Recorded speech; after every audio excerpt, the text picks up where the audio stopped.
जय सेबा जय जोहार सगोजन साथियों। आपका स्वागत है गोंडवाना गोंडी पुणे यूट्यूब चैनल में साथियों। एक छोटी सी कहानी है साथियों, राजा संग्राम साहा की गाथा।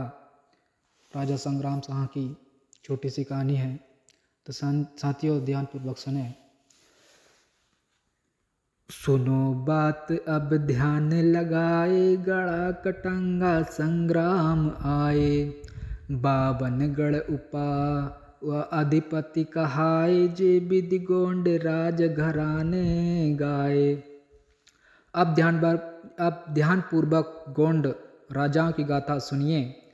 गढ़ा कटंगा में नागवासीय मरावी गोंड राजा थे। 52 गढ़ 57 परगना के अधिपति थे। इस प्रकार गोंड राजा राजघराने के थे।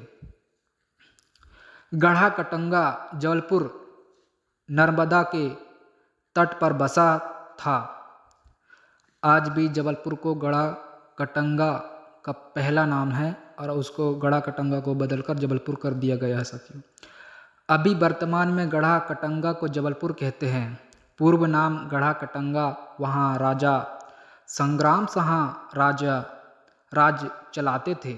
जहाँ माँ नर्मदा बहती है, हरा भरा सुहावनी लगते थे। एक विदेशी तांत्रिक बाबा राजा संग्राम साहा के राज्य में आकर नर्मदा नदी के किनारे अपना आश्रम बनाकर रहने लगा। वह कपटी तांत्रिक बाबा था, जो कपट से कपटी भेष बनाकर जासूसी, चोर डकैत का काम करता था। वे खुशियों के साथ धुन रमाकर नर्मदा किनारे बैठे थे। उस कपटी बाबा का नाम दूर दूर तक फैला गया। यह सुन राजा संग्राम साहा राजपाट छोड़ वहाँ कपटी बाबा की सेवा करने लगे और रात दिन से वह कपटी तांत्रिक बाबा का नाम लेते थे। दूर दूर तक बाबा के दर्शन में आते थे लोग बहुत सारे। वह कपटी बाबा के भसीभूत हो राजा संग्राम साहा बंदर की तरह नाचने लगे। वह तांत्रिक बाबा एक तांत्रिक पुजारी था। अपने तंत्र के बल से वह सब कुछ जान जाते थे। वही नर्मदा तट पर आश्रम में बैठकर तांत्रिक सूत्र के द्वारा गढ़ा कटंगा के 2.5 दिन के संपूर्ण संपादा जल पान जान गया। तब वह तांत्रिक बाबा महाराजा संग्राम साहा को एकांत में ले जाकर चिकनी चुपड़ी बातें करने लगे, अर्थात राजा को उल्टे शिक्षा दीक्षा के ज्ञान देने लगे। हे राजन, मुझे सूत्रों के द्वारा ज्ञात हुआ है कि यहाँ संपूर्ण विश्व के 2.5 दिन का जलपान संपदा भरा हुआ है। यहाँ यदि अमावस पूर्णिमा में अकेले बिना शस्त्र से आके भैरव बाबा से वरदान चाहता है तो उसे संपूर्ण धन प्राप्त होगा, ऐसा सूत्रों में दिखाई देता है। कपटी बाबा के हृदय में कुछ था। वे कपटी बाबा लालच के कारण राजा संग्राम साहा को चौंकाने की बात करने लगे। हे राजन, आप बड़े ही भाग्यशाली हैं एवं सामाजिक सेवा में आप निपुण हैं एवं राज्य काज करने में सक्षम हैं। जो भैरव बाबा की अनुसरण करने पर उसे 2.5 दिन की संपदा प्राप्त हेतु वरदान प्राप्त करे। यह सुन राजा भैरव बाबा की अनुसरण हेतु प्रतिज्ञा की, प्रसन्नतापूर्वक हासिल करूँगा। राजा को प्रसन्न देखकर वह कपटी बाबा अपने बात कहने लगे। हे राजन, मेरी बातों को सत्य माने, मैं तुम्हारे हित की बातें बताता हूँ। हे राजन, अमावस्या पूनों की मध्य रात्रि में भैरव बाबा के ठाना में बिना शस्त्र लिए अकेले आना। यह पूजा कठिन है, तभी 2.5 दिन का संपदा प्राप्त होगा। राजा संग्राम साहा वह कपटी बाबा की बातों में आ गए। उसके रहस्य को समझ नहीं पाए, क्योंकि वह कपटी बाबा राजा को बलि दे उस धन को प्राप्त करना चाहता था। राजा हृदय में यह बातें खिल उठी। उनके हृदय में हर्ष नहीं समा रहे थे।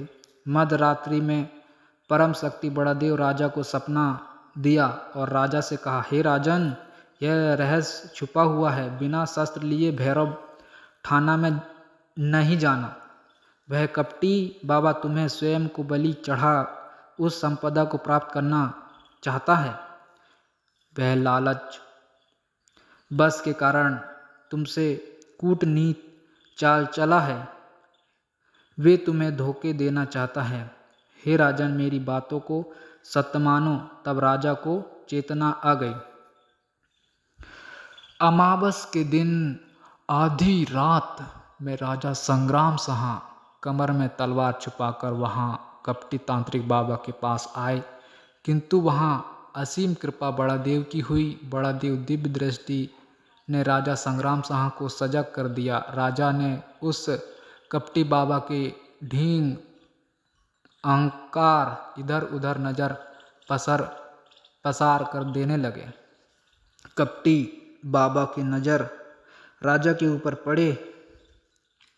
तुरंत वह कपटी बाबा राजा को भैरव जुहारन करने लगे, किंतु बड़ादेव के राजा को सजग रहने बता दिए थे। राजा संग्राम शाह सजग होकर भैरव बाबा को सर झुका इधर उधर नजर करते प्रणाम करने लगे, क्योंकि वह कपटी राजा के सर काटने लगे आगे खड़े थे, किंतु बड़ादेव की कृपा से ऐसा नहीं हुआ।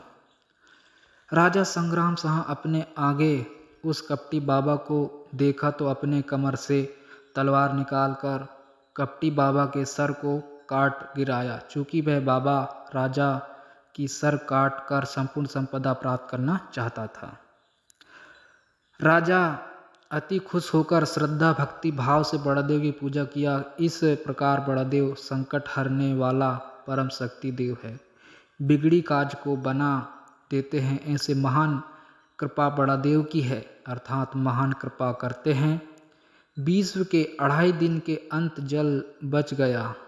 आज भी भैरव बाबा के ठाना भरी पड़ी है। उसे धन को कपटी बाबा हड़प करना चाहते थे, किंतु बड़ादेव की कृपा से ऐसा नहीं हुआ।